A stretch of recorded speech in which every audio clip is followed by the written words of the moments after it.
Hello. Hello. Mansukhbhai, હા ઉત્તમભાઈ રાઠોડ બોલું છું. મારી વાત પૂરી ન થાય ને ત્યાં લગી તમે ફોન ન કાપતા.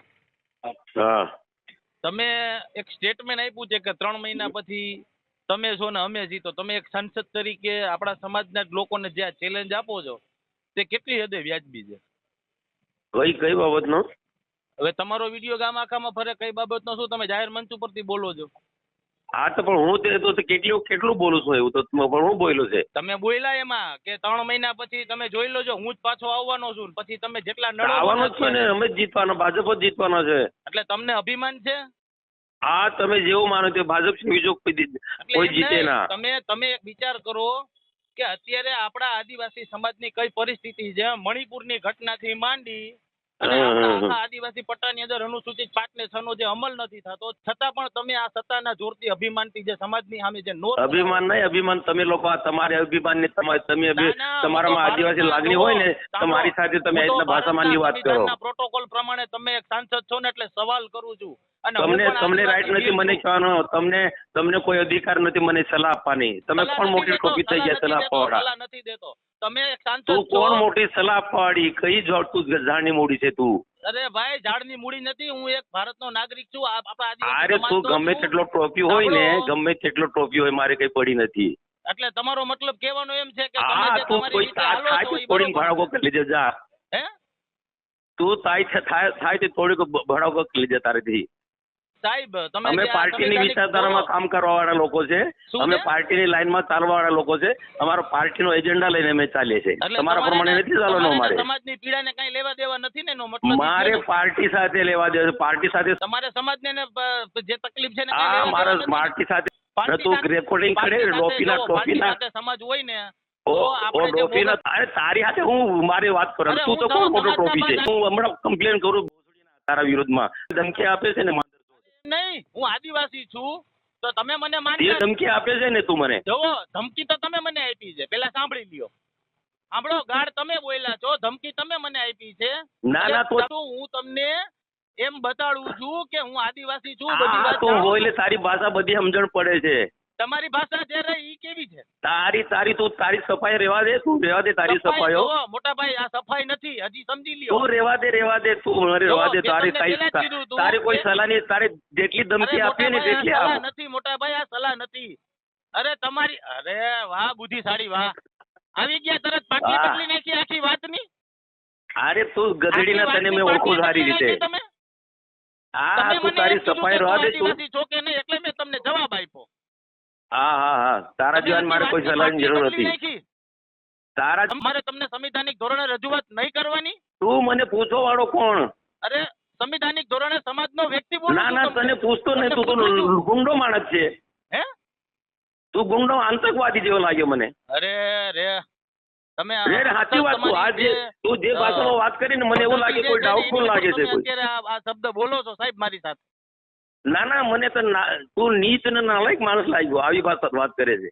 હું તમને સંવિધાનિક વાત કરું છું, એ નાલાયક વાત. ના નીચ ને નાલાયક છે તું. હું તમને જે સંવિધાનિક ધોરણે સાહેબ તમારી લંપટ માણસ જે તમને સવાલ કરે ને એ નીચ ને નાલાયક જ હોય. હા તું લંપટ માણસ છે. એક નંબર તો લંપટ નીચ માણસ છે. તો કઈ સવાલ કરો એટલે તમે દેશદ્રોહી થઈ જાવ, ધર્મ વિરોધી થઈ જાવ. તમારા સ્ટેટમેન્ટ હોય છે. હા તું આતંકવાદી છે એક પ્રકારનો. હું તમને સવાલ કરું છું એટલે તમે મને આતંકવાદી કયો છો ને? હા આતંકવાદી છે તું. આતંકવાદી જ આવો સવાલ કરે. તમે જો સવાલ કરે ને એટલે માણસ તમારા માટે ખરાબ થઈ જાય.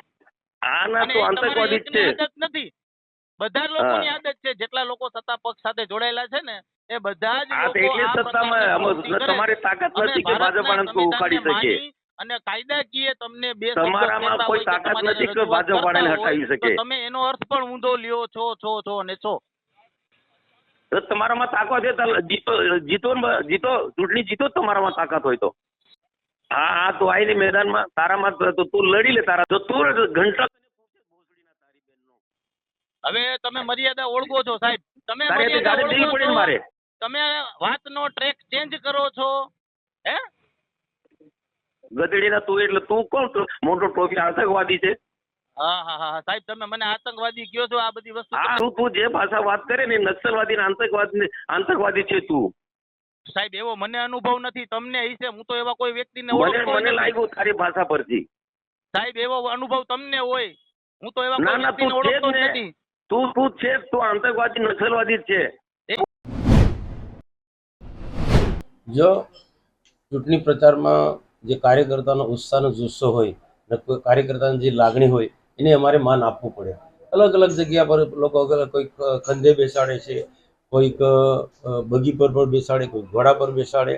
અને જેવું જે કાર્યકર્તાનો મૂળ અને કાર્યકર્તાનો જુસ્સો ચૂંટણી પ્રચારમાં આ બધું જ થતું હોય છે. અમે એકલા જ નહીં, બધા જ લોકો આ બધા પ્રક્રિયામાંથી પસાર થતા હોય છે. જ્યાં જ્યાં જઈએ છીએ તે કાર્યકર્તાનો એટલો બધો જુસ્સાનો ઉમંગ છે. અને આ કાર્યકર્તાને ના પાડે તો કાર્યકર્તાનો મોરલ તૂટી જાય. પણ કાર્યકર્તાને રાજી કરવા માટે પણ અમારે ઘોડા પર પણ બેસવું પડે ને બગી પર પણ અને કંધે પણ બેસવું પડે.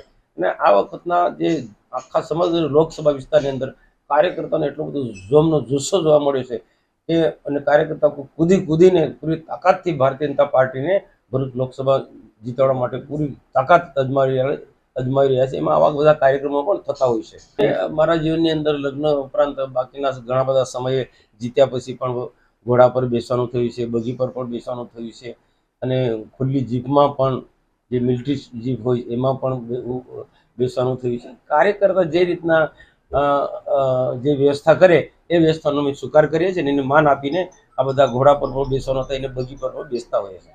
જો ચૂંટણી પ્રચારમાં જે કાર્યકર્તાનો ઉત્સાહનો જુસ્સો હોય ને કોઈ કાર્યકર્તાની જે લાગણી હોય એને અમારે માન આપવું પડે. અલગ અલગ જગ્યા પર લોકો કોઈક ખંધે બેસાડે છે, કોઈક બગી પર પણ બેસાડે, કોઈક ઘોડા પર બેસાડે. અને જેવું જે કાર્યકર્તાનો મૂળ અને કાર્યકર્તાનો જુસ્સો ચૂંટણી પ્રચારમાં આ બધું જ થતું હોય છે. અમે એકલા જ નહીં, બધા જ લોકો આ બધા પ્રક્રિયામાંથી પસાર થતા હોય છે. જ્યાં જ્યાં જઈએ છીએ તે કાર્યકર્તાનો એટલો બધો જુસ્સાનો ઉમંગ છે. અને આ કાર્યકર્તાને ના પાડે તો કાર્યકર્તાનો મોરલ તૂટી જાય. પણ કાર્યકર્તાને રાજી કરવા માટે પણ અમારે ઘોડા પર પણ બેસવું પડે ને બગી પર પણ કંધે પણ બેસવું પડે. અને આ વખતના જે આખા સમગ્ર લોકસભા વિસ્તારની અંદર કાર્યકર્તાનો એટલો બધો જોમનો જુસ્સો જોવા મળ્યો છે કે અને કાર્યકર્તા કૂદીને પૂરી તાકાતથી ભારતીય જનતા પાર્ટીને ભરૂચ લોકસભા જીતાડવા માટે પૂરી તાકાત અજમાવી રહ્યા છે. એમાં આવા બધા કાર્યક્રમો પણ થતા હોય છે. મારા જીવનની અંદર લગ્ન ઉપરાંત બાકીના ઘણા બધા સમયે જીત્યા પછી પણ ઘોડા પર બેસવાનું થયું છે, બગી પર પણ બેસવાનું થયું છે. અને ખુલ્લી જીપમાં પણ જે મિલિટરી જીપ હોય એમાં પણ બેસવાનું થયું છે. કાર્યકર્તા જે રીતના જે વ્યવસ્થા કરે એ વ્યવસ્થાનો અમે સ્વીકાર કરીએ છીએ અને એને માન આપીને આ બધા ઘોડા પર પણ બેસવાનો થાય એને બગી પર પણ બેસતા હોય.